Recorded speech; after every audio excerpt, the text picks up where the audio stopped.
ثواب بھی ملے۔ فرمان مصطفیٰ صلی اللہ تعالی علیہ وآلہ وسلم، نیت المؤمنی خیر من عملی، مومن کی نیت اس کے عمل سے بہتر ہے۔ اللہ عز و جل کی رضا پانے اور ثواب کمانے کی غرض سے سلسلہ دیکھنے سے پہلے اچھی اچھی نیتیں فرما لیجئے۔ اللہ عز و جل کی رضا کے خاطر علم دین حاصل کروں گا، سیکھ کر دوسروں تک نیکی کی دعوت پہنچاؤں گا، خاص خاص باتیں لکھوں گا، اول تاخیر دیکھوں گا۔ گزارے کیسے زندگی، آؤ علماء سے پوچھ لیں، آئے جو مشکل پیش کوئی، آؤ علماء سے پوچھ لیں۔ الحمدللہ رب العالمین والصلاة والسلام علی سید المرسلین، اما بعد فاعوذ باللہ من الشیطان الرجیم، بسم اللہ الرحمن الرحیم۔ الصلاة والسلام علیک یا رسول اللہ وعلی آلک واصحابک یا حبیب اللہ۔ الصلاة والسلام علیک یا نبی اللہ وعلی آلک واصحابک یا نور اللہ۔ میٹھے میٹھے اسلامی بھائیوں اور مدنی چینل کے ناظرین، سلسلہ دارالفتہ اہل سنت میں ایک بار پھر آپ کو مرحبا کہتے ہیں۔ الحمدللہ عز و جل اس سلسلے میں ہم بہت کچھ سیکھتے ہیں اور آج بھی انشاءاللہ بہت اہم معلومات ہمیں حاصل ہوگی۔ ابتداءً درود پاک کی فضیلت رسالہ ضیاء درود و سلام سے کہ فرمان مصطفیٰ صلی اللہ تعالی علیہ وسلم ہے، اللہ تعالیٰ کی خاطر آپس میں محبت رکھنے والے جب باہم ملیں، یعنی آپس میں ملیں اور مصافحہ کریں اور نبی صلی اللہ تعالی علیہ وسلم پر درود پاک بھیجیں تو ان کے جدا ہونے سے پہلے دونوں کے اگلے پچھلے گناہ بخش دیے جاتے ہیں۔ صلو علی الحبیب صلی اللہ تعالی علی محمد صلی اللہ علیہ وسلم۔ مدنی چینل کے ناظرین، ابھی ہم انشاءاللہ سوجل آپ کی کالس لیں گے، سلسلے کو آگے بڑھائیں گے۔ اس سے پہلے ایک، کیونکہ دعوت اسلامی کا مدنی چینل نیکی کی دعوت کو عام کرنے والا چینل ہے، آج ہو سکتا ہے کہ بعض ہمارے ناظرین کی توجہ نہ ہو، ہمارے اسلامی سال کا جو اسلامی سال ہے 1438 سین ہجری، ہو سکتا ہے کہ آج اس کی آخری شب ہو، 29 یعنی ذی الحج کے مبارک مہینے کی آج 29ویں شب ہے اور یہ سال بھی ہم سے رخصت ہو رہا ہے۔ تو اس حوالے سے میں مفتی صاحب سے عرض کروں گا کہ کچھ مدنی پھول عطا فرمائیں۔ ہماری زندگی کا ایک سال غفلت میں گزر گیا، نیا سال محرم الحرام ہمارے درمیان جلوہ گر ہونے والا ہے، تو مدنی چینل کے ناظرین کو، ہم سب کو آپ کیا اس حوالے سے مدنی پھول عطا فرمائیں گے؟ الحمدللہ رب العالمین والصلاة والسلام علی سید الانبیاء والمرسلین، اما بعد فاعوذ باللہ من الشیطان الرجیم، بسم اللہ الرحمن الرحیم۔ آج 29ویں شب ہے، اس کے شروع ہو چکی ہے ذو الحجۃ الحرام کی، تو ممکن ہے کہ آج ہی آخری شب ہو، کل جو ہے وہ محرم الحرام جو ہے وہ اس کی شب شروع ہو جائے، یعنی کل کے دن مغرب کے بعد ممکن ہے کہ چاند نظر آ جائے تو پھر محرم الحرام کا مہینہ یہ شروع ہوگا۔ تو بہرحال مومن کو تو ہر وقت جو ہے وہ اپنی موت کے لیے بھی تیار رہنا چاہیے اور اس کو چاہیے کہ وہ نیک اعمال کی طرف راغب رہے، رغبت رکھے۔ البتہ بعض چیزیں ایسی ہوتی ہیں کہ جو ایک مخصوص پوائنٹ کے اعتبار سے، مخصوص جہت کے اعتبار سے بندے کے لیے عبرت کا سامان بنتی ہیں، کہ کوئی نہ کوئی موقع، کوئی نہ کوئی دن، کوئی نہ کوئی مہینہ ایسا ہوتا ہے کہ جو اس پہ بعض اوقات بندے کی توجہ جاتی ہے تو اس کو عبرت حاصل ہوتی ہے۔ اب مثال کے طور پر یہی کہ یہ جو سال ہے یہ پورا ہونے والا ہے، تو جو حساس طبیعت کا مالک ہے تو ممکن ہے کہ وہ غور و فکر کرے کہ یہ جو پورا سال میرا گزرا، کیونکہ بہت سارے ایسے ہوتے ہیں کہ جب نیا سال شروع ہوتا ہے تو ارادہ کرتے ہیں کہ اب اس سال ہم نے اچھا بننا ہے، نیکیاں کرنی ہے، گناہوں سے بچنا ہے، تو اب ان کو غور و فکر کرنا چاہیے کہ کیا اپنے اس ارادے پر ہم قائم رہ سکے یا نہیں رہ سکے، ہم نے جو ارادے کیے تھے ان کو پورا کر سکے نہیں کر سکے، نیکیاں کی، گناہوں سے بچے یا نہیں بچے، تو یہ ہر ایک کو غور و فکر کرنا چاہیے۔ دوسرا یہ کہ جنہوں نے نہیں کیا، اس طرح کا نیت نہیں کی تھی، تو ان کو بھی چاہیے کہ اپنے سارے سال کا وہ غور و فکر کریں کہ اس سارے سال میں وہ کیا کرتے رہے ہیں، کیونکہ مومن کو تو ویسے ہر وقت اپنا احتساب کرنا چاہیے۔ حضرت عمر فاروق رضی اللہ تعالیٰ عنہ فرماتے ہیں کہ اپنا احتساب کرو قبل اس کے کہ تمہارا حساب لیا جائے، تو یہ اس لیے کہ بندہ ہر وقت متنبہ رہے۔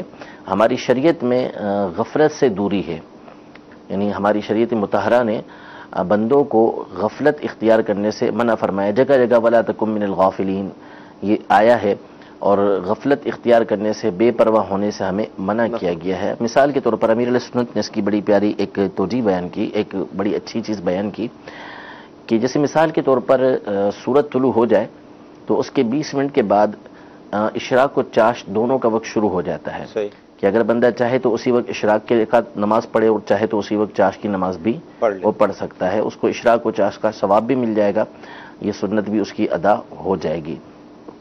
البتہ بہتر یہ ہے کہ جو چاشت کی نماز ہے اس کو بندہ تھوڑا مؤخر کر کے پڑھے جب سورج کے اندر اچھی طریقے سے گرمی آ چکی ہو، یعنی سورج گرم ہو چکا ہے، روشنی بہت زیادہ پھیل چکی ہے، تو اب تھوڑا سا مؤخر کر کے اس کو پڑھے۔ تو اس کی وجہ ایک حکمت امیر علیہ سنت نے یہ بیان فرمائی کہ ہماری شریعت جو ہے وہ غفلت سے دور رہنے کا حکم دیتی ہے، کہ اشراق کی نماز آپ نے پڑھی، اللہ تبارک و تعالیٰ کی یاد آپ نے کی، اس کا ذکر کیا، اس کی عبادت آپ نے کی، اب چاشت کی نماز اس وقت پڑھ لیں تو بھی ثواب بھی ملے گا، لیکن یہ وقت گزرا تو کچھ ٹائم کے بعد آپ نے چاشت کی نماز ادا کی، پھر اللہ تبارک و تعالیٰ کی یاد کے اندر مشغول ہوئے، تو چونکہ یہ مطلوب ہے یہ کہ بندہ اللہ تبارک و تعالیٰ کو یاد کرتا رہے، غافل نہ ہو، اس لیے بہتر یہ ہوا کہ چاشت کی نماز جو ہے وہ مؤخر کر کے پڑھی جائے۔ یہ ایک حکمت ہے، اور بھی اس کے اندر وجوہات ہو سکتی ہیں، تو اس لیے ہمیں ہر موقع سے فائدہ اٹھا کر اپنے آپ کے لیے عبرت کے سامان کرنے چاہیے۔ ہمارے اسلاف کی عادت تھی کہ چھوٹی چھوٹی باتوں سے جو ہے وہ عبرت حاصل کیا کرتے تھے، کسی چیز کو دیکھا، کسی جانور تک کو دیکھا، یا کوئی دیوار گرتے ہوئے دیکھی تو اس سے عبرت حاصل کرتے تھے کہ اللہ تبارک و تعالیٰ نے ہمیں محفوظ رکھا ہوا ہے، ہمیں موقع دیا ہوا ہے، تو ہم توبہ کر کے اللہ تبارک و تعالیٰ کو راضی کرنے والے کام کریں۔ تو اسی طرح بندہ یہ جو آخری دن چل رہے ہیں اس سال کے، تو اس میں بندہ یہی تصور کرے کہ اللہ تبارک و تعالیٰ کے انعامات میں سے ہے کہ اس نے مجھے موقع دیا ایک سال کا مزید، تو میں اس کا شکر ادا کروں، اس کی عبادت بجا لاؤں، اور آئندہ سال کے لیے کہ اللہ تبارک و تعالیٰ نے مجھے زندگی عطا کی تو میں اس کی فرما برداری کروں گا، اس کی نیت کرنی چاہیے۔ مدی چل کے ناظرین، مفتی صاحب نے ہمیں اس کا جواب عطا فرمایا۔ مزید یہ عرض کروں گا کہ صلاۃ التوبہ کے 2 رکعت ہم نفل پڑھیں اور اپنے سابقہ کا جو غفلتیں ہیں، گناہ ہیں، اس پر توبہ کریں، اور آئندہ جو یہ نیا سال ہمارے درمیان تشریف لانے والا ہے، اچھی اچھی نیتوں کے ساتھ اس کا استقبال کریں، اچھی اچھی نیتیں کریں کہ 5 نمازیں باجماعت پڑھیں گے، اسلامی بھائی اور اسلامی بہنیں گھروں کے اندر اس کا اہتمام کریں گی، قرآن کی تلاوت، جتنی اچھی ہم نیتیں کر سکتے ہیں انشاءاللہ ان نیتوں پر ہمیں اجر بھی ملے گا، اور کیا پتہ کہ ہمارے زندگی کا آخری سال ہو، یہ ہمارے علم میں تو نہیں ہے، جتنی اچھی نیتیں ہوں گی، کوشش ہوگی، تو انشاءاللہ اس کی ہمیں برکتیں ملیں گی۔ اللہ تعالی ہمیں توفیق عطا فرمائے۔ آئیے آپ کی کالز کو ہم شامل کرتے ہیں۔ سوال میرا یہ ہے کہ پچھلے پروگرام میں نے سنا تھا کہ 4 انبیاء علیہ السلام زندہ ہیں، تو قرآن پاک میں تو مجھے کہیں نہیں ملا، اگر مفتی صاحب کو اس کی تصحیح کر دیں تو۔ 4 انبیاء کرام زندہ ہیں، باقی کبھی عرض کرتا ہوں اس حوالے سے کہ 4 انبیاء کرام علیہ السلام کا زندہ ہونا یہ مختلف روایتوں کے اندر موجود ہے، جو بزرگوں سے بھی منقول ہیں، تابعین وغیرہ سے منقول ہیں، تو یہ کہنا کہ مجھے قرآن پاک کے اندر نہیں ملا، ایسا آپ کو نہیں ملا، یہ ایک الگ بات ہے۔ ویسے جملہ تو یوں ٹھیک ہے کہ مجھے نہیں ملا، لیکن مسئلہ یہ ہے، یا 2 باتیں ہیں۔ ایک بات تو یہ ہے کہ ہمارے اسلاف جن کی انتہائی گہری نظر قرآن پر ہوا کرتی تھی، کہ جن کو قرآن مجید فرقان حمید یاد تو ہوتا ہی ہوتا تھا، ساتھ میں اس کے تراجیم، ترجمہ اس کی تفسیر، شان نزول وغیرہ سب ان کے مستحضر ہوتا تھا، تو وہی کہتے تھے کہ قرآن مجید فرقان حمید میں ہمیں نہیں ملا، لیکن یہ کہ کل فی کتاب مبین، ہر چیز اس کتاب مبین کے اندر موجود ہے۔ ایک تفسیر کے مطابق اس سے مراد قرآن مجید ہے، تو قرآن پاک کے اندر ہر چیز موجود ہے، تو ہمیں نہ ملنا اس بات کی دلیل نہیں ہے کہ وہ قرآن مجید فرقان حمید میں نہیں ہے۔ سیدنا عبداللہ بن مسعود رضی اللہ تعالی عنہ وغیرہ سے یہ مروی ہے کہ یہ لوگ فرماتے ہیں کہ اگر میرے اونٹ کی رسی بھی گم ہو جائے تو میں اس کو قرآن مجید سے ڈھونڈ لوں گا، سبحان اللہ، اس کے علم کے ذریعے مجھے وہ حاصل ہو جائے گی۔ تو قرآن مجید فرقان حمید میں ویسے تو ہر چیز کا تذکرہ ہے، لیکن اس کے لیے ظاہر سی بات ہے کہ وہ علوم چاہیے، وہ معرفت چاہیے، وہ مقام چاہیے کہ جس کے ذریعے سے یہ چیزیں تلاش کی جا سکیں۔ باقی دوسرا یہاں پر اصل میں ایک چیز جو ہے وہ یہ جملہ بڑا بعضوں کی طرف سے عام کیا گیا کہ یہ چیز قرآن مجید میں موجود نہیں، اس سے ان کا تو میں نہیں کہتا، لیکن بعض جو اس طرح کے گمراہ قسم کے لوگ ہوتے ہیں وہ اس سے استدلال یوں کرتے ہیں کہ گویا کہ صرف قرآن مجید فرقان حمید ہی سے چیزیں ثابت ہوتی ہیں. اس سے وہ سنت مطہرہ کا انکار کر جاتے ہیں، اس سے وہ احادیث طیبہ کا انکار کر جاتے ہیں، اس سے وہ اجماع امت کا انکار کر جاتے ہیں، اس سے صحابہ کرام علیہم رضوان تابعین سے جو باتیں مروی ہوتی ہیں ان چیزوں کا انکار کر جاتے ہیں. تو یہ یاد رہے کہ قرآن مجید فرقان حمید اللہ تبارک و تعالیٰ کی کتاب ہے، ہمارا سب سے معتبر ذریعہ وہی ہے، لیکن اس کا مطلب یہ نہیں کہ اس کے علاوہ جو احادیث طیبہ ہیں ان سے باتیں ثابت نہیں ہوتی. قرآن مجید فرقان حمید کے مطابق جو ہے وہ نبی کریم صلی اللہ تعالیٰ علیہ وآلہ وسلم کی احادیث طیبہ ہمارے لیے حجت کا درجہ رکھتی ہیں. لقد کان لکم فی رسول اللہ اسوۃ حسنہ، حضور علیہ الصلوۃ والسلام کی زندگی ہمارے لیے بہترین نمونہ ہے، چاہے وہ قول کی صورت میں ہو، چاہے وہ فعل کی صورت میں، گفتگو کی صورت میں ہو، کسی چیز کا حکم فرمایا ہے، کسی چیز کو منع فرمایا، یا کام کی صورت میں ہو. وما آتاکم الرسول فخذوا وما نہاکم الرسول فخذوا وما نہاکم عنہ فاجتنبوا، کہ جو چیز تمہیں رسول اللہ صلی اللہ تعالیٰ علیہ وآلہ وسلم نے عطا کی اس کو لے لو، اور جس چیز سے منع فرمایا اس سے اجتناب کرو، اس سے بچو. تو نبی کریم صلی اللہ تعالیٰ علیہ وآلہ وسلم کی اطاعت یہ قرآن مجید میں جگہ جگہ موجود ہے کہ اس کی ہم نے پیروی کرنی ہے. آپ علیہ الصلوۃ والسلام کی سنت کا حجت ہونا. اسی طرح قرآن مجید فرقان حمید میں مومنین کی راہ کو اختیار کرنے کا حکم دیا گیا ہے، اور جو مومنین کی راہ چھوڑ کر الگ چلتا ہے اس کے بارے میں فرمایا کہ نولی ہی، کہ ہم اس کو اسی طرف پھیر دیں گے، ونسلی ہی جہنم، اور اس کو جہنم کے اندر ہم داخل کر دیں گے.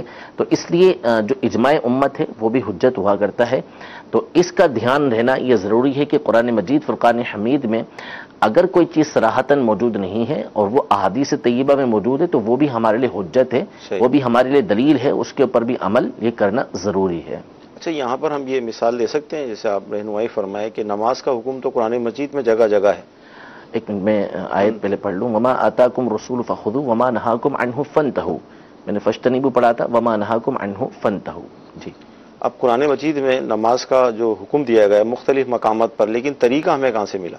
ہاں، یہ تو سیدنا عمران بن حسین رضی اللہ تعالیٰ عنہ کی حدیث مبارکہ ہے کہ کسی نے جب آپ حدیث بیان کر رہے تھے تو کسی نے کہا کہ آپ قرآن سے ہمیں بیان کریں، تو آپ جلال میں آ گئے اور آپ نے یہی دلائل دیے کہ قرآن میں 4 رکعتوں کا تذکرہ کہاں ہے، قرآن میں جو ہے وہ طواف کرنے کا طریقہ کہاں مذکور ہے.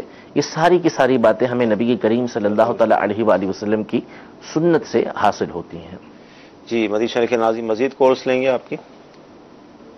والر سے کہ پان اور گٹکا سگریٹ جو کاروبار کرتے ہیں یہ کاروبار کرنا کیسا ہے؟ السلام علیکم ورحمۃ اللہ. وعلیکم السلام ورحمۃ اللہ وبرکاتہ. اس کے نقصانات ظاہر بیان کیے جاتے ہیں، تو اس کا کاروبار کرنا کیسا؟ دیکھیں، اس کے نقصانات تو بالکل واضح ہیں. یعنی جس طرح کی یہ بندوں کی صحت پر اثر ڈالتے ہیں اور جو امراض اس پان گٹکی کی وجہ سے پیدا ہو رہے ہیں وہ تو سب کے سامنے بالکل واضح ہیں. کینسر تک جیسی بیماری یہ اس کی وجہ سے پھیل رہی ہے. تو ظاہر ہے کہ پھر ایسے کاروبار سے اجتناب بھی کرنا چاہیے. خود سوچیں کہ اگر یہ بیماری ان کی اپنی اولاد کو لگ جائے، خود ان کی ذات کو لگ جائے، تو پھر ان کو پسند آئے گا کہ اس وقت یہ تمنا کریں گے کہ کاش جو ہے ہم یہ کام کرتے ہی نہ. تو پھر مومنوں کا بھی بھلا چاہنا چاہیے. حدیث پاک میں فرمایا کہ لا یؤمن احدکم حتی یحب لاخیہ ما یحب لنفسہ، کہ تم میں سے اس وقت تک کامل مومن کوئی نہیں ہو سکتا جب تک کہ اپنے بھائی کے لیے وہ کچھ پسند نہ کرے جو اپنے لیے پسند کرتا ہے. تو جب ہم اپنے لیے نقصان پسند نہیں کرتے، اپنے لیے بیمار ہونا پسند نہیں کرتے، تو پھر اپنے بھائیوں کے لیے بیمار ہونا کیوں پسند کریں؟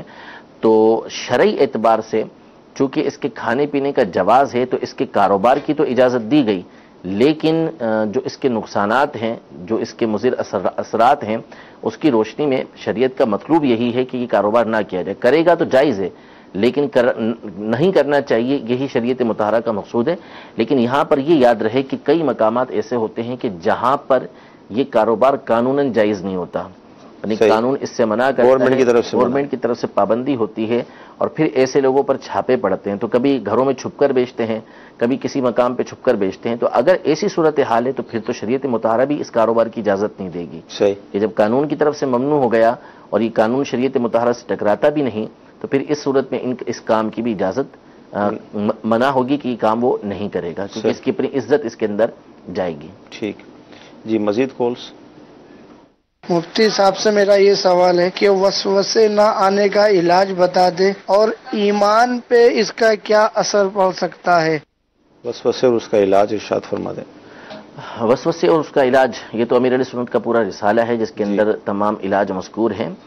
دیکھیں، ایمان پر اس کا اثر اس وقت تک نہیں پڑتا جب تک کہ آپ اس کا اعتقاد نہ بنا لیں اور زبان سے اس کا تلفظ نہ کر لیں۔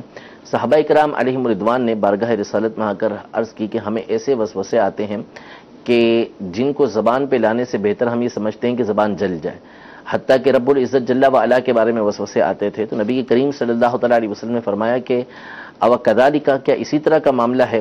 تو انہوں نے کہا کہ ہاں اسی طرح۔ تو فرمایا ذاک الایمان، کہ یہی تو ایمان ہے۔ اس لیے یعنی اس کی تشریح میں علماء نے لکھا کہ یہ وسوسے جو ہوتے ہیں یہ شیطان کی طرف سے آتے ہیں، اور شیطان اسی مقام پر آتا ہے جہاں پر ایمان ہوتا ہے۔ تو ان کے دلوں کے اندر ایمان موجود ہے، جبھی تو شیطان وسوسہ ڈالنے کے لیے آ رہا ہے۔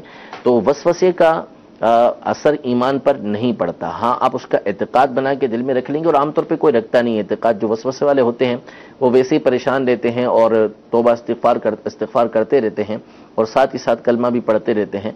تو بہرحال اعتقاد تو بنتا نہیں ہے عام طور پر، اس لیے ایمان پر اثر نہیں پڑے گا۔ سب سے بہتر علاج اس کا یہی ہے کہ اس کی طرف توجہ نہ دی جائے۔ اوراد و وظائف آپ پڑھیں، سب کچھ کریں، لیکن یہ یاد رہے کہ بہت سارے لوگ جو ہیں یا تو سمجھنے کی کوشش ہی نہیں کرتے۔ یعنی کسی کو ہم سمجھانے بیٹھے نا، اب میں گفتگو کر رہا ہوں، سمجھا رہا ہوں، تو میری بات کو نہیں سمجھیں گے کہ میں کیا بتا رہا ہوں، کہ بھائی آپ سمجھیں، آپ سنیں کہ میں یہ کہہ رہا ہوں کہ آپ ان چیزوں کی طرف توجہ نہ دیں۔ اچھا، اب انہوں نے مجھ سے پوچھا ہے کہ میرے کو اس طرح کا وسوسہ آتا ہے، اس چیز کا پاکی کا وسوسہ آ رہا ہے، ناپاکی کا، طہارت کا۔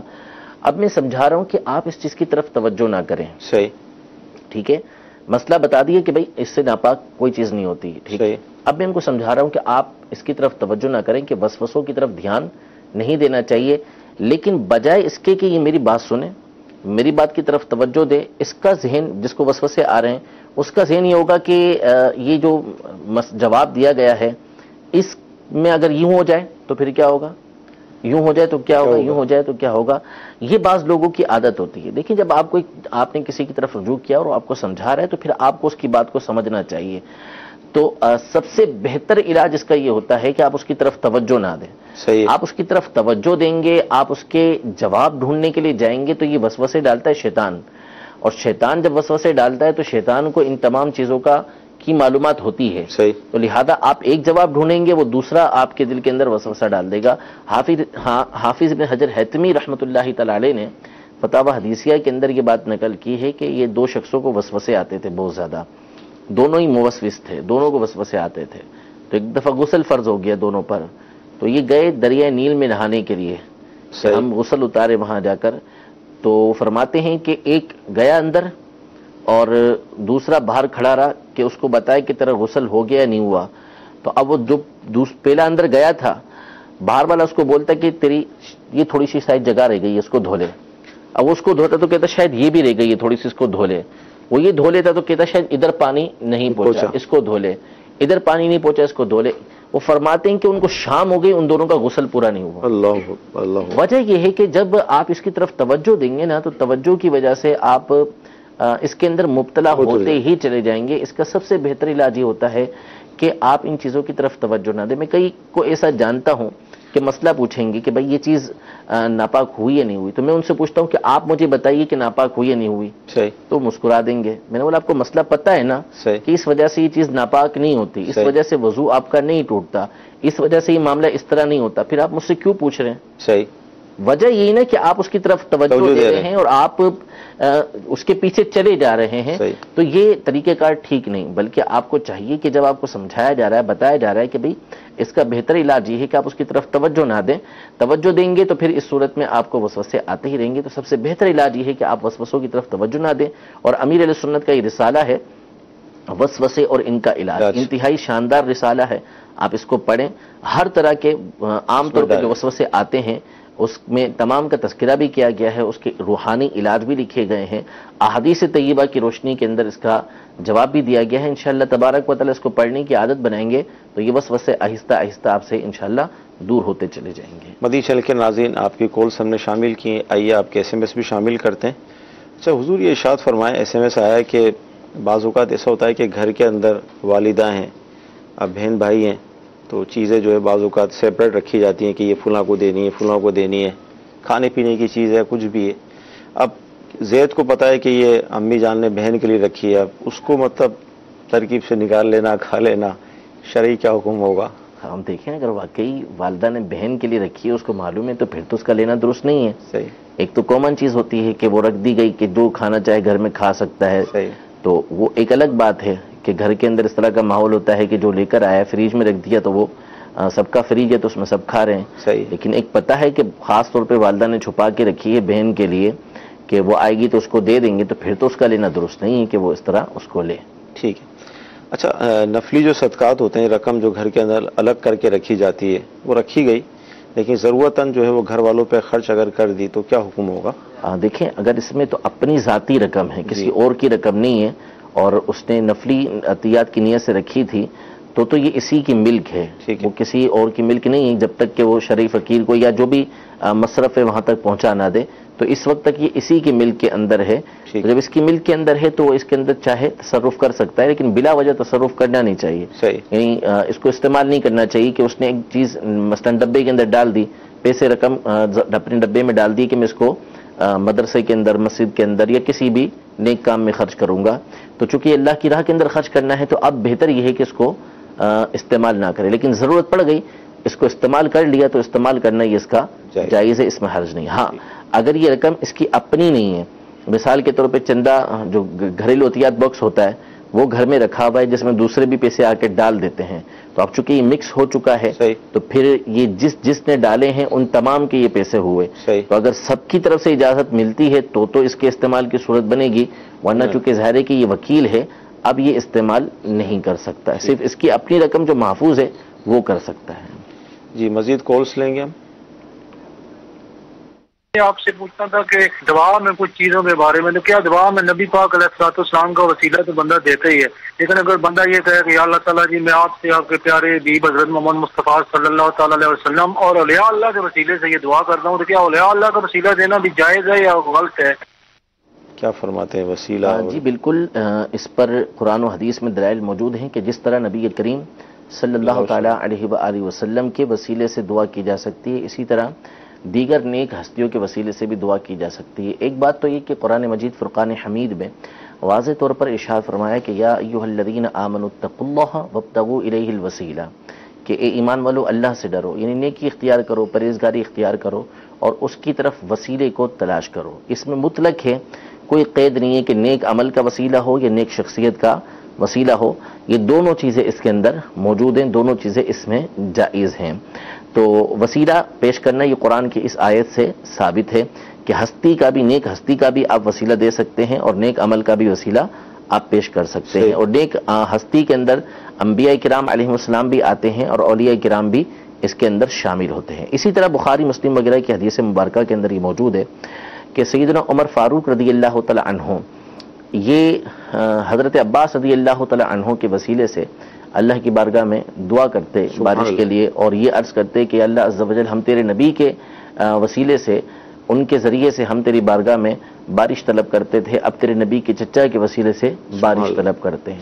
تو حضرت عمر رضی اللہ تعالی عنہ کا فعل اس بات کی دلیل ہے کہ جس طرح نبی کریم صلی اللہ تعالی علیہ وسلم کے وسیلے سے دعا کی جا سکتی ہے، اسی طرح حضور علیہ الصلوۃ والسلام کے جو متعلقین ہیں، اولیاء کرام ہیں، ان کے ذریعے سے بھی دعا کی جا سکتی ہے. اور اس پر اولیاء کے تو بہت سارے واقعات موجود ہیں کہ امام شافعی رحمۃ اللہ تعالی فرماتے ہیں کہ مجھے جب کوئی مصیبت پیش آتی ہے تو میں امام اعظم ابو حنیفہ رضی اللہ عنہ کے مزار پہ جاتا ہوں اور وہاں جا کے 2 رکعت ادا کرتا ہوں، اور پھر اس کے بعد ان کے وسیلے سے اللہ کی بارگاہ میں دعا کرتا ہوں، اللہ تعالیٰ میری دعا کو قبول فرماتا ہے اور میری پریشانی دور ہو جاتی ہے. حافظ ابن حجر عسقلانی رحمۃ اللہ تعالی علیہ نے امام حاکم رحمۃ اللہ تعالی علیہ کا واقعہ لکھا یا ان کے استاد کا واقعہ لکھا کہ وہ بیمار ہو گئے تھے، پریشانی میں مبتلا تھے، تو نبی کریم صلی اللہ تعالی علیہ وآلہ وسلم نے ان سے خواب میں آ کے ارشاد فرمایا کہ سر الی قبر یحییٰ بن یحییٰ، کہ یحییٰ بن یحییٰ کی قبر کے پاس جاؤ اور وہاں جا کے اللہ سے دعا مانگو.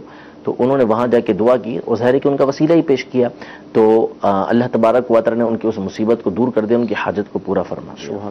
تو اس طرح وسیلہ جو ہے وہ نبی کریم صلی اللہ علیہ وسلم کا دینا بھی درست ہے اور دیگر نیک لوگوں کا وسیلہ بھی اللہ کی بارگاہ میں دینا یہ درست ہے. مدنی چینل کے ناظرین، یعنی ہم یہ کہہ سکتے ہیں کہ ہم اچھے نہیں، لیکن اگر ہماری نسبتیں اچھوں سے ہوں گی تو انشاءاللہ تعالی ان اچھوں کے صدقے ہمارا بیڑا پار ہو جائے گا۔ تو دعاؤں میں بھی اس طرح کے وسیلے ہمیں پیش کرنے چاہیے، اور اپنی نسبت ہے بالخصوص اگر ہم کسی کے مرید نہیں ہیں تو ہم مرید ہو جائیں گے تو انشاءاللہ تعالی حضور غوث اعظم رضی اللہ تعالیٰ عنہ کا دست مبارک ہمارے سروں پر ہوگا، اور انشاءاللہ اس سے بھی ہمارا بیڑا پار ہوگا۔ جی مزید کالس۔ میں دودھ کا کاروبار کرتا ہوں، تو رات کو میں دودھ اپنے گھر میں رکھتا ہوں، اس کے اوپر سے ہم ملائی اتار لیتے ہیں اور صبح وہی دودھ دوسرے دودھ میں مکس کر کے تازے میں شہر میں دے دیتے ہیں۔ کیا وہ ملائی اس کے اوپر سے اتارنا جائز ہے یا ناجائز ہے؟ کیا فرماتے ہیں حضرت؟ اصل میں مجھے تو اس کی کنڈیشن کا نہیں معلوم، جی اس کا انداز کیا ہوتا ہے کہ آیا کوئی اس کی وجہ سے دودھ کی کوالٹی ایسی کم ہو جاتی ہے کہ جو عرف سے ہٹ کر ہے، یعنی اگر اس ملائی کو اس کے اوپر سے ہٹا لیں اور دوسرے دودھ کے اندر اس کو ملا دیں تو اس سے ویلیو کم ہو جاتی ہے، لوگوں کی نظر کے اندر یہ کوئی کمی واقع ہوتی ہے۔ جیسے مثال کے طور پہ اب وہ دودھ ابالیں گے تو ملائی نہیں بنے گی، ملائی اس کی بنے گی نہیں، تو یہ صورتحال ہے۔ یعنی کوئی ایسا کام ہے یہ کہ جس کی وجہ سے دودھ کی کوالٹی کے اندر کمی آتی ہے اور عرفاً اس کو لوگوں کو پتہ چلے تو وہ اس بات کو تسلیم نہیں کریں گے، تو پھر اس کی تو اجازت نہیں ملے گی۔ جی مزید کال۔ محمد یوسف بول رہا ہوں کڑا سے۔ مفتی صاحب سے میرا سوال ہے، ایک درود شریف ہے صلی اللہ علیہ کا یا محمد نور من نور اللہ، اس کے بارے میں ذرا تفصیل بتا دیں کہ یہ پڑھنا کیسا ہے اور یہ کب ہوا؟ بہت مہربانی اللہ سے۔ جی اس درود شریف کے بارے میں ارشاد فرمائیں۔ کب ہوا سے کیا مراد مجھے نہیں معلوم کب ہوا، لیکن یہ کہ یہ درود شریف پڑھنا بالکل درست ہے، البتہ اس میں جو یا محمد کے الفاظ ہیں اس کی جگہ صلی اللہ علیہ کا یا رسول اللہ کر دیں، کہ حضور علیہ الصلوۃ والسلام کو جب ندا دی جائے تو آپ کے نام اور کنیت سے نہ کی جائے، یعنی یا محمد یا ابو القاسم یہ نہیں کہنا چاہیے، بلکہ حضور علیہ الصلوۃ والسلام کے القابات سے آپ علیہ الصلوۃ والسلام کو بلانا چاہیے۔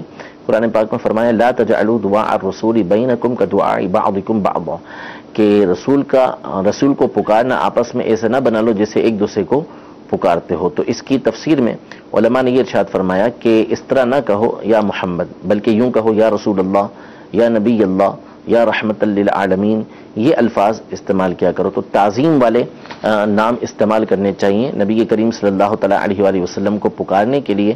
تو درود پاک پڑھنا تو یہ درست ہے، صلی اللہ علیہ کا یا رسول اللہ، یا محمد کی جگہ یا رسول اللہ کر لیں، اور نور من نور اللہ کہنے میں بھی کوئی حرج نہیں۔ اصل ہو سکتا ہے اس جملے پر، ہاں اس میں تو کوئی مسئلہ نہیں ہے۔ اصل میں نبی کریم صلی اللہ تعالیٰ علیہ وسلم کے بارے میں نعوذ باللہ ہمارا یہ عقیدہ نہیں ہے کہ آپ علیہ الصلوۃ والسلام اللہ کے نور کے کوئی ٹکڑے ہوں، اللہ تبارک و تعالیٰ اس سے پاک ہے بے شک، لیکن اللہ تبارک و تعالیٰ نے اپنی خاص تجلی سے نبی کریم صلی اللہ تعالیٰ علیہ وسلم کے نور کو پیدا فرمایا۔ اب اس کی حقیقت کیا ہے وہ اللہ اور اس کا رسول بہتر جانتے ہیں، ہم اس کی حقیقت کو نہیں جانتے، لیکن قرآن مجید فرقان حمید میں حضور علیہ الصلوۃ والسلام کو نور فرمایا گیا۔ حدیث جابر کے اندر یہ موجود ہے کہ اللہ نے اپنے نور سے نبی کریم صلی اللہ علیہ وسلم کو پیدا فرمایا۔ تو اس لیے اعتقاد ہم یہی رکھتے ہیں کہ اللہ تبارک و تعالیٰ نے نبی کریم صلی اللہ علیہ وسلم کو اپنے نور سے پیدا فرمایا، لیکن وہ تجلی کے طور پر نہ یہ کہ نعوذ باللہ کوئی ٹکڑے ہو، اللہ تبارک و تعالیٰ اس سے پاک ہے، منزہ ہے اس سے اللہ تبارک و تعالیٰ۔ اللہ تعالیٰ ہر چیز کو روشن فرمانے والا ہے۔ تو یہ کہنا بالکل درست ہے، اس میں کوئی حرج نہیں ہے۔ قرآن و حدیث میں نبی کریم صلی اللہ تعالیٰ علیہ وآلہ وسلم کے نور ہونے کی واضح صراحت موجود ہے، بلکہ حضور علیہ الصلوۃ والسلام کے مبارک ناموں میں سے ایک نام نور ہے، آپ علیہ الصلوۃ والسلام کا ایک نام نور ہے، اور قرآن پاک میں فرمایا قد جاءکم من اللہ نور و کتاب مبین، کہ بے شک تمہارے پاس اللہ کی طرف سے ایک نور آیا یعنی حضور علیہ الصلوۃ والسلام، اور ایک روشن کتاب یعنی قرآن مجید فرقان حمید آئی۔ تو اس میں مفسرین کا تقریباً اتفاق ہے کہ یہاں پر نور سے مراد نبی کریم صلی اللہ تعالیٰ علیہ وسلم کی ذات گرامی ہے۔ تو حضور علیہ الصلوۃ والسلام کو نور کہنے میں تو سرے سے کوئی مسئلہ ہے ہی نہیں۔ اب پھر آگے ایک الگ بحث ہے کہ حصی یا مانوی، ہمارے نزدیک دلائل کے ساتھ یہ بات ثابت ہے کہ آپ علیہ الصلوۃ والسلام حصی نور ہے، جیسے یہ روشنیاں ہیں جن کو حصی نور کہتے ہیں کہ جن کو آنکھوں سے ہم دیکھ رہے ہیں، مانوی نور کہ جو عقل کے اعتبار سے نور ہو، جیسے خود عقل ایک نور ہے کہ اس کے ذریعے سے ہمیں ہدایت حاصل ہوتی ہے، قرآن ایک نور ہے کہ اس کے ذریعے سے ہمیں ہدایت حاصل ہوتی ہے، حضور علیہ الصلوۃ والسلام اس طرح کا نور بھی ہیں، اور یہ جو ظاہری روشنی ہوتی ہے اس اعتبار سے بھی آپ علیہ الصلوۃ والسلام نور ہے۔ سبحان اللہ، بہت پیاری گفتگو مفتی صاحب نے اس حوالے سے ارشاد فرمائی، اللہ تعالیٰ مزید برکت عطا فرمائے۔ جی اگلی کال لیں گے۔ میرا مفتی صاحب سے سوال یہ ہے، کیا مدرس یعنی جو مدرسہ میں پڑھاتا ہوا قاری کیا اپنے اجارے وقت میں اپنا قرآن حفظ یاد کر سکتا ہے یا نہیں؟ اس کا جواب ارشاد فرما دیجیے۔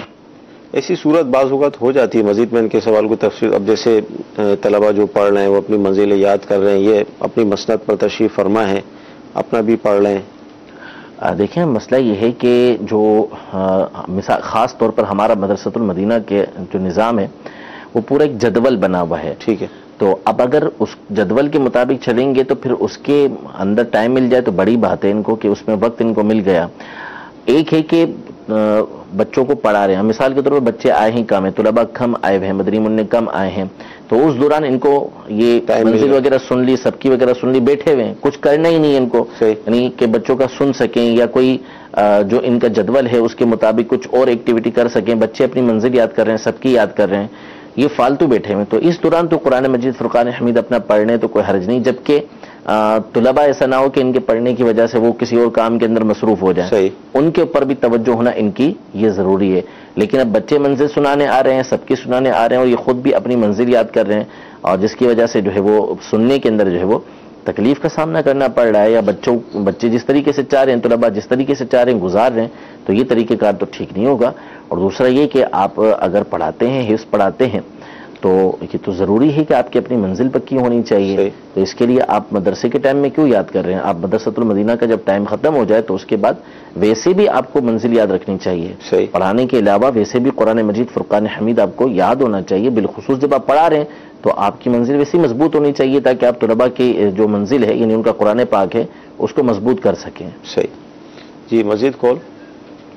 میں صدام اتاری لکھنؤ انڈیا سے عرض کر رہا ہوں. میرا سوال یہ ہے کہ اکثر مسجدوں میں سلام پھیرنے کے بعد، جمعہ کی نماز کے بعد سلام پھیرنے کے بعد کچھ لوگ کھڑے ہو جاتے ہیں اور وہ اپنے لیے کچھ مدد کے لیے پکارتے ہیں، پیسوں کی امداد کے لیے پکارتے ہیں. تو ایسے لوگوں کو کیا پیسہ دینا چاہیے کہ نہیں چاہیے؟ کیونکہ کہیں پر میں نے پڑھا ہے کہ جو مسجد کے اندر سوالات کرتے ہیں کہ ان کو نہیں دینا چاہیے، لیکن کچھ لوگ جو مسجد کے باہر کھڑے رہتے ہیں، یعنی جب مسجد ختم ہوتا ہے تو اس کے باہر کھڑے ہو کر کے مانگتے ہیں، تو کیا ان کو بھی نہیں دے سکتے ہیں؟ مسجد کے اندر سوال کرنا ایک، اور دوسرا مسجد کے باہر سوال کرنا. ہاں جی، مسجد میں اپنی ذات کے لیے کوئی سوال کرتا ہے تو اس کو دینا درست نہیں ہے، اس کی اجازت نہیں ہے، منع ہے اس کو دینا، کہ مسجد ان کاموں کے لیے نہیں بنائی گئی. تو لوگ جو کھڑے ہو جاتے ہیں اور سوال کرتے ہیں تو ان کا سوال کرنا بھی غلط ہے اور ایسے سائلین کو دینا بھی غلط ہے. حتیٰ کہ امام اہل سنت نے بعض بزرگوں کے حوالے سے لکھا کہ اگر کوئی مسجد کے اندر کسی سائل کو 1 پیسہ دیتا ہے تو اسے چاہیے کہ مسجد کے باہر جا کے 70 پیسہ صدقہ کرے، اس کے بدلے میں 70 پیسہ وہ دے. وہ کس کو دے؟ وہ فقیر کو ہی دے گا، ایسی بات ہے، اس کو تو نہیں دے گا. تو یہ دینا اس کا یعنی حکم دیا، تاکیدی حکم دیا کہ اس طرح کرے. تو اس سے واضح ہوتا ہے کہ اس کو دینا درست نہیں ہے. ٹھیک ہے. اچھا، اب رہے مسجد کے باہر جو کھڑے ہوئے ہیں، تو مسجد کے باہر جو کھڑے ہوئے ہیں وہ بھی عمومی طور پہ پروفیشنل ہوتے ہیں. صحیح ہے. تو اس کو دیکھ لیا جائے کہ اگر وہ اس طرح جو ہے وہ پیشاور ہیں، یعنی پروفیشنل ہیں، اس طریقے سے مانگنے والے ہیں کہ جو پیشہ بنا کے مانگ رہے ہیں، تو ظاہر ہے کہ ان کو دینا درست نہیں ہے، کیونکہ یہ گناہ ہے مانگنا بغیر ضرورت کے، بلا حاجت جو سوال کرتے ہیں، یہ گناہ کا کام کرتے ہیں. گناہ کے کام پر تعاون کرنا یہ جائز نہیں ہے، خود گناہ کا کام ہے. تو اگر اب وہ لوگ ایسے ہیں کہ واضح طور پہ پتہ چل رہا ہے کہ یہ پیشاور ہیں، پروفیشنل ہیں، تو پھر ان کو نہیں دینا چاہیے. ہاں واقعی آپ کا دل جمتا ہے کہ یہ مستحق ہے تو پھر اس کو دے دینا چاہیے، آپ کو ثواب ملے گا انشاءاللہ دینے پر. جی مزید کال. آپ کی بارگاہ میرا سوال ہے کہ نبی اور رسول میں کیا فرق ہے؟ نبی اور رسول میں کیا فرق ہے؟ نبی اور رسول میں آج ہی ہم نے شفا شریف کی جو ریکارڈنگ کی ہے اس میں اس کو تفصیل سے بیان کیا ہے، نبی اور رسول میں کیا فرق ہے. اس حوالے سے علماء نے مختلف اقوال لکھے ہیں کہ نبی اور رسول میں کوئی فرق ہے یا نہیں ہے. تو بعض علماء کا تو موقف یہ ہے کہ نبی اور رسول ایک ہی ہیں. ٹھیک ہے. یعنی دونوں میں کوئی فرق نہیں ہے، جو نبی ہوتے ہیں وہ رسول ہوتے ہیں، جو رسول ہوتے ہیں وہ نبی ہوتے ہیں. لیکن یہ قول ٹھیک نہیں ہے. صحیح یہ ہے کہ نبی اور رسول میں فرق ہے. اس کی بنیادی وجہ تو خود حدیث مبارکہ ہے جس میں نبی کریم صلی اللہ تعالیٰ علیہ وسلم نے انبیاء کی تعداد ایک روایت کے مطابق 1,24,000 بیان کی اور ایک روایت کے مطابق 2,24,000 بھی موجود ہے. اسی لیے علماء نے فرمایا کہ تعداد معین نہیں کرنی چاہیے، کم و بیش تقریباً یہ الفاظ کہنے چاہیے. اور پھر فرمایا کہ ان میں سے 313 رسول ہیں، 313 رسول ہیں. تو رسولوں کی تعداد حضور علیہ الصلوۃ والسلام نے الگ مقرر فرمائی اور نبیوں کی تعداد الگ بیان کی. تو جو نبی ہوتا ہے، جو رسول ہوتا ہے وہ نبی ہوتا ہے. صحیح. رسول، ہر رسول نبی ہے لیکن ہر نبی رسول نہیں ہے. ٹھیک ہے، یعنی جو اس میں صحیح بات یہ ہے کہ وہ ہستی کہ نبی وہ ہستی ہوتی ہے کہ جس کی طرف وحی کی جاتی ہے. بشر ہوتے ہیں، انسان ہوتے ہیں، ان کی طرف وحی کی جاتی ہے اللہ کی طرف سے، اور وہ لوگوں کی ہدایت کے لیے بھیجے جاتے ہیں. اب جو وحی کی جاتی ہے، جو ان کی طرف وحی کی جا رہی ہے، اگر اس کو آگے بڑھانے کا بھی حکم ہوتا ہے کہ اس کی آپ تبلیغ بھی کریں، صحیح، تو پھر اس صورت میں تو وہ رسول ہوتے ہیں. صحیح. اور اگر اس کی تبلیغ کا حکم نہیں ہے تو اس صورت میں وہ نبی ہیں. صحیح. یہ نبی، رسول اور نبی کے درمیان فرق ہے کہ اگر ان کو جو وحی کی جا رہی ہے اس کو آگے بڑھانے کا بھی حکم دیا گیا ہے، تبلیغ کا بھی حکم دیا گیا ہے، تو وہ رسول، ورنہ پھر وہ نبی ہوا کرتے ہیں. بعض نے یہ بیان کیا کہ جو نئی شریعت لے کر آئے وہ رسول ہیں، اور جو نئی شریعت نہ لے کر آئے پچھلے رسول کی شریعت پر ہوں تو وہ نبی ہیں. لیکن اس پر اعتراض کچھ وارد ہوتے ہیں، تو اس لیے علماء نے کہا کہ صحیح بات یہ ہے کہ یہاں پر حکم تبلیغ اور عدم تبلیغ کا یہ فرق ہے. ٹھیک جی، اگلی کال. میرا مفتی صاحب سے سوال ہے، کیا حجامہ کرانا کسی حدیث وغیرہ میں اس کا کوئی ذکر ہے؟ جی، حجامہ کے حوالے سے ارشاد فرمائے، کافی رائج ہوتا جا رہا ہے. حجامہ جو ہے یہ پچھنے لگانا، اس کو اردو میں بولتے ہیں، عربی میں حجامہ بولتے ہیں، اور انگلش میں اس کو کپنگ بولتے ہیں آج کل. ٹھیک. تو یہ نبی کریم صلی اللہ تعالیٰ علیہ وسلم کی سنت ہے. آپ علیہ الصلوۃ والسلام نے حجامہ کروایا، یعنی مختلف اوقات میں اس کا تذکرہ موجود ہے کہ حضور علیہ الصلوۃ والسلام نے پچھنے لگوائے ہیں، حجامہ کروایا ہے. تو بالکل حجامہ کروایا جا سکتا ہے، لیکن اس میں ضروری ہے کہ جس سے کروا رہے ہیں اس کو کرنا آتا ہو. یہ آسان کام نہیں ہوتا. اسی طرح ایک حدیث مبارکہ ترمذی شریف کی کہ حضور علیہ الصلوۃ والسلام معراج پر جب تشریف لے کر گئے تو اس وقت فرشتوں نے آپ علیہ الصلوۃ والسلام کی بارگاہ میں عرض کی کہ اپنی امت کو اس بات کا حکم دیں کہ وہ حجامہ کروائیں. اس میں ہوتا یہ ہے کہ اس میں کٹ لگایا جاتا ہے، کٹ لگا کر پھر اس میں سے فاسد یا زائد خون، یعنی یہ بندے کی کھال اور رگ وغیرہ کے درمیان جو ہے یہ خون ہوتا ہے کہ جس کو یہ نکال لیتے ہیں. پہلے تو ہوتا تھا باقاعدہ سینگ وغیرہ یا مختلف چیزوں کے ذریعے کھینچتے تھے، لیکن اب چونکہ جدید دور ہے تو وہ کپنگ کے ذریعے اس کو لگا کے کھینچ لیتے ہیں. لیکن ظاہر ہے کہ یہ بھی ایک احتیاط کا کام ہے. اگر اناڑی کے ساتھ یہ کام ہوا تو ہو سکتا ہے کہ ساری زندگی کے لیے آپ کے جسم پر نشانات پڑ جائیں، تو احتیاط یہ ضروری ہے. ٹھیک جی، اگلی کال. لوگوں سے عموماً سننے میں آتا ہے قرآن کا غلاف ہوتا ہے، اس کا رنگ سبز ہونا ضروری ہے. کچھ لوگ کہتے ہیں کالا ہونا چاہیے غلاف کا رنگ جو اوپر مثلا پہ چڑھاتے ہیں قرآن پاک کے. تو اس کے بارے میں بھی جواب ارشاد فرمائے. اور دوسرا میرا سوال یہ ہے، جو آدمی فحاشی بدکاری میں مبتلا ہو تو ایسے آدمی کے بارے میں کیا اسلام اجازت دیتا ہے؟ جی حضور، قرآن کے اوپر غلاف کون سا ہونا چاہیے رنگ؟ یہ انہی سے سنا ہے کہ لوگ کہتے ہیں کہ یہ ضروری ہے. میں نے کبھی نہیں سنا کہ اس طرح کوئی رنگ مخصوص کہتے ہوں کہ غلاف جو ہے اس رنگ کا ہونا چاہیے. تو اس میں کوئی تخصیص نہیں ہے. آپ جو بھی پاکیزہ کپڑا ہے، اچھا سے اچھا کپڑا لے کے قرآن پاک کا غلاف بنا سکتے ہیں، چاہے وہ سبز کلر کا، گرین کلر کا ہو، یا وہ بلیک کلر کا، کالے کلر کا ہو، کوئی اور کلر ہو تو اس میں کوئی حرج نہیں ہے. کوئی بھی کلر کا غلاف یہ چڑھا سکتے ہیں، کیونکہ اس کا مقصد تعظیم ہوتا ہے. قرآن پاک کی تعظیم کرنا ہوتا ہے، تو وہ جو اچھے سے اچھے کپڑے کے ذریعے تعظیم ہو سکتی ہے، اس کی تعظیم یہ کی جا سکتی ہے. ٹھیک. فحاشی بدکاری کے اندر جو مبتلا ہے تو اس کے بارے میں ہم کیا کر سکتے ہیں؟ تو اس کو تبلیغ کریں. یعنی اگر اس کے بارے میں امید ہے کہ یہ بات مان لے گا تو آپ کے اوپر لازم ہوگا کہ آپ اس کو سمجھائیں. واجب ہو جائے گا کہ ظن غالب ہے کہ یہ آپ کی بات کو مان لے گا، تو پھر آپ اس کو سمجھائیں. یعنی لازم ہو جائے گا آپ کے اوپر سمجھانا. اور اگر ظن غالب نہیں ہے تو واجب تو نہیں ہے، لیکن پھر بھی سمجھائیں. ممکن ہے کہ آپ کی بات کو مان جائے گا تو انشاءاللہ آپ کو ثواب ملے گا. ٹھیک ہے. اچھا، ایک SMS موصول ہوا کہ کپڑے دھونے میں بعض اوقات ایسا ہو جاتا ہے کہ ناپاک اور پاک دونوں مکس ہو گئے، اب دونوں ہی ہم نے دھو دیے، تو اب کیا حکم ہوگا؟ اب ناپاک ہو گئے، ظاہر سی بات ہے، دونوں کے دونوں ناپاک ہو گئے. یعنی جو ناپاکی اس میں موجود تھی اب وہ پانی کے اندر گئی، پانی بھی ناپاک ہوا، وہ کپڑے بھی سارے ناپاک ہو گئے. اب سارے کے سارے آپ کو پاک کرنا پڑے گا. تو کپڑے پاک کرنے کا طریقہ میرے سنت کا رسالہ ہے، اس کے اندر جو ہے وہ طریقہ کار آسان بھی موجود ہیں کہ اگر اس طرح کا معاملہ پیش آ جائے کہ سارے کے سارے کپڑے ناپاک ہو گئے تو پھر اس کو پاک کرنے کا طریقہ بھی موجود ہے. تو اس میں ملاحظہ فرما لیں، انشاءاللہ تبارک و تعالی تسلی ہو جائے گی. ٹھیک جی، اگلی کال. کوئی امام اگر قراءت غلط کرے یعنی مخرج صحیح سے نہ پڑھے تو کیا ان کے پیچھے جتنے مقتدی ہے نماز سب کی ہو جائے گی؟ برائے کرم ارشاد فرمائیے. جی کیا فرما؟ دیکھیں تفصیلی جواب ہے اس کا کافی کہ یہ مخرج سے مراد کیا ہے ان کی. ٹھیک ہے. بعض اوقات جو ہے وہ غنہ مدہ وغیرہ اس پر بھی بعض لوگ کہتے ہیں کہ اس کے مخارج ٹھیک نہیں ہے. مخرج سے مراد مخرج کہتے ہیں نکلنے کی جگہ کو. تو اس سے مقصد یہ ہے کہ جو قرآن پاک کے حروف ہیں ان کے نکلنے کی جگہ. ٹھیک ہے. تو اگر اس سے مراد یہ ہے کہ حروف صحیح طور پہ ادا نہیں ہوتے ہیں. اب حروف ایسے ادا نہیں ہوتے کہ ایک حرف کو دوسرے حرف سے امتیاز ہی نہیں کر پاتے، درستی نہیں کر پاتے، ایک حرف دوسرے حرف سے ملا دیتے ہیں کہ سا کی جگہ سین ادا کر رہے ہیں، سین کی جگہ سا ادا کر رہے ہیں.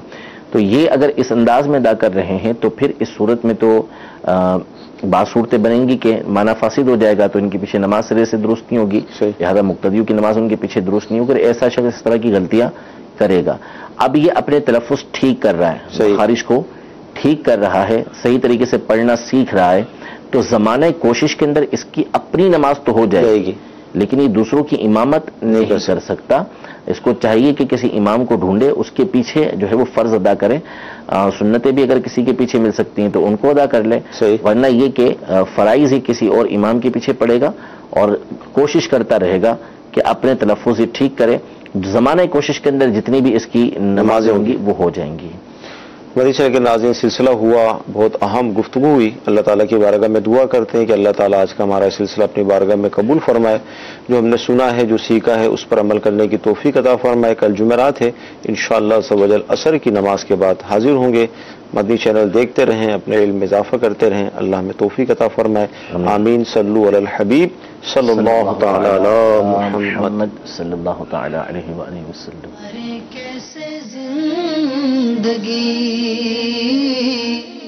آؤ علماء سے پوچھ لے،